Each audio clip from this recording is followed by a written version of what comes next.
ইসরা ও তাইবা দ্বিতীয় শ্রেণী দলীয় গজল নিয়ে মঞ্চে আসছেন ইসরা ও তাইবা। তাদেরকে মঞ্চে এসে তাদের পরিবেশন শুরু করার জন্য সবিনয় অনুরোধ করছি।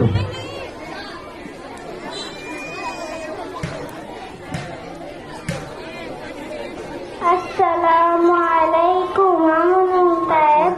আমি দ্বিতীয় শ্রেণীতে পড়ি। আসসালামু আলাইকুম রাহমাতুল্লাহি। আমার নাম ঈশা, আমি দ্বিতীয় শ্রেণীতে পড়ি। আমরা একটা আসমানে পড়বো, এই ঘটনা গাবো।